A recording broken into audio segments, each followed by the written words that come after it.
안녕하세요. 돈 되는 알짜 정보 돈 버는 다락방입니다. 구독자분들 2023년 항상 건강하고 행복하시기를 응원하겠습니다. 구독과 좋아요, 알림 설정은 큰 힘이 됩니다. 오늘은 기초수급자 통장에 얼마까지 가지고 있어도 되는지 알아보겠습니다. 최근 보건복지부에서 2023년 기초수급자 선정 기준에 대해 새로 발표했는데요. 2023년 최신 기준이니 영상 끝까지 보시고 기초수급자에 탈락하시는 일 없으시길 바랍니다. 구독자분들 매년 기준이 변경되어 많이 헷갈리실 텐데요.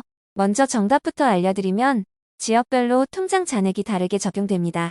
서울에 거주하신다면 최대 9,900만원, 경기에 거주하신다면 최대 8,000만원, 부산, 대구, 인천, 광주, 대전, 울산광역시, 세종시, 창원시에 거주하시면 최대 7,700만원, 그 외 지역은 최대 5,300만원까지 통장에 현금으로 가지고 계실 수 있습니다. 여기에 생활준비금 500만원도 추가 적용이 가능합니다. 생활준비금까지 합해진다면 통장 잔액이 서울의 경우 최대 1억 400만원, 경기는 8,500만원, 광역시, 세종시, 창원시라면 8,200만원, 그 외 지역은 5,800만원까지는 정부에서 기초수급자의 재산이 0원이구나라고 인식합니다. 이것이 기본 재산의 개념인데요. 나라에서는 기초수급자가 이만큼의 재산을 가지고 있더라도 재산이 없는 것과 마찬가지로 생각해서 기초수급자로 지정해줍니다. 그런데 여기서 주의하실 점이 있습니다. 이 금액은 집값인 주거용 재산과 자동차 가격을 포함한 일반 재산까지 모두 합한 금액이라는 것입니다. 예를 들어 서울에 거주하시고 집도 없고 차도 없고 통장에 서울에 해당하는 9,900만원과 생활준비금 500만원을 더해 1억 400만원까지 가지고 계셔도 기초수급자가 되십니다. 그런데 만약 집이 낡아서 전세로 이사를 가신다고 합니다. 전세금이 5천만원이라면 9,900만원에서 5천만원을 뺀 4,900만원과 생활준비금 500만원을 더해 5,400만원까지만 통장에 있으면 되십니다. 그 이상을 가지고 있게 되면 기초수급자에서 탈락되십니다.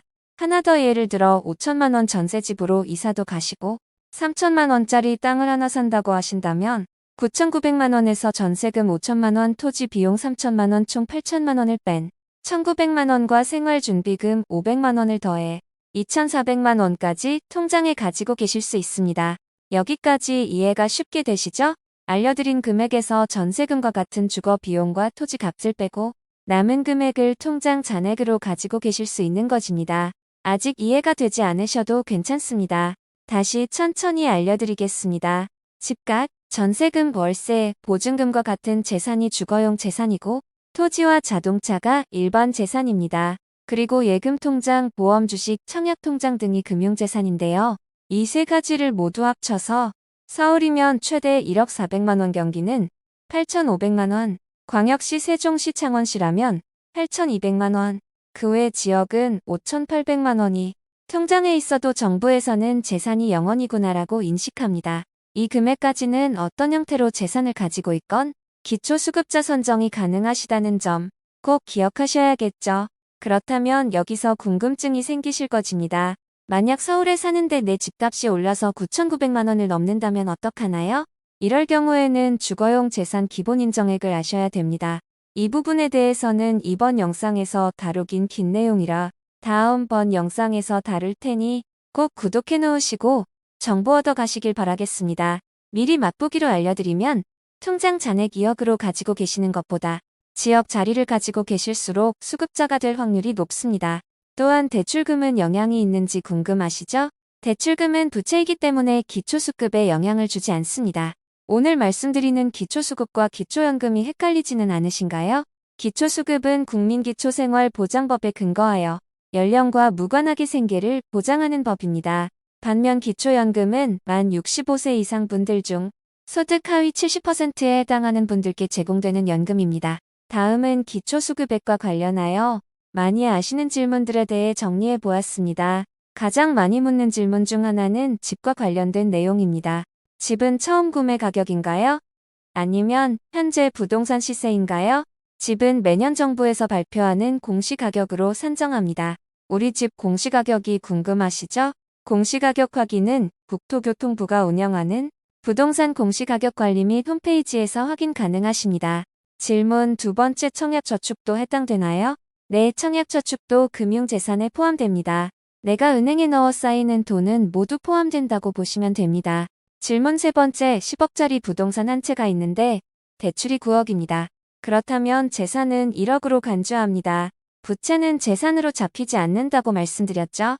그래서 9억은 부채이기 때문에 10억에서 9억을 뺀 나머지 1억만 재산으로 인정됩니다. 그래서 지금 대출금을 뺀 나머지 금액을 알고 계셔야 합니다. 다음 질문입니다. 가족 소득과 관계가 있나요? 기초수급액은 가족 수와 상관없이 본인 명의의 재산을 이야기합니다. 다만 기초수급 지급액은 개인이 아닌 가구를 기준으로 지급하고 있습니다. 그래서 이런 질문이 나오곤 하는 것인데요. 그래서 신청할 때 재산의 경우에는 개인을 기준으로 돈을 받으실 때는 가구 단위로 받는 점을 알고 계셔야겠습니다. 또한 오늘 얘기한 재산이 아닌 소득에 대해서는 가족 모두가 증명해야 합니다. 이 부분은 또 소득에 대해서 따로 영상을 만들도록 하겠습니다.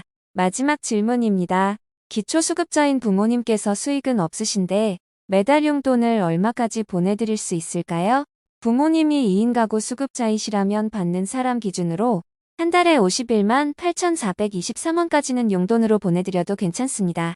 50만 원까지 드려도 괜찮다고 기억하시면 되십니다. 혹시 지난 8월에 있었던 수원세 모녀 사건을 기억하시나요? 세 모녀는 복지 사각지대에 속해서 생활이 어려운데도 정부 도움을 하나도 받지 못하고 일가족 모두가 사망한 사건인데요. 당시 대통령이 이런 일이 또다시 발생하지 않기 위한 특단의 대책이 필요하다고 했었죠. 그런데 지난 11월 23일 수원 세 모녀 사건이 일어난 지 3개월밖에 되지 않았는데 이와 비슷한 사건이 서울 서대문구에서 또 일어났습니다. 그래서 다음 날인 11월 24일 보건복지부에서 앞으로 위기 가구를 어떻게 발굴할 것인지, 발굴한 위기 가구를 어떻게 돌 것인지에 대해서 12가지를 발표했는데요. 그중 하나가 기초생활보장제도의 보장성 강화였습니다. 그래서 2023년 기준 중위소득을 역대 최고 수준인 5.47% 인상하고 생계급여 선정 기준을 기준 중위소득 35%를 목표로 단계적으로 상향을 추진해서 기초생활수급자 재산 기준을 완화해주겠다고 했죠. 이렇게 정부에서 적극적으로 국민 복지에 힘쓰는 만큼 우리 구독자님들도 꼭 제대로 정보를 알고 계셔서 탈락되시는 일 없으셔야겠습니다. 앞으로도 꼭 필요한 내용을 알려드리겠습니다. 지금까지 돈 되는 알짜 정보, 돈 버는 다락방이었습니다.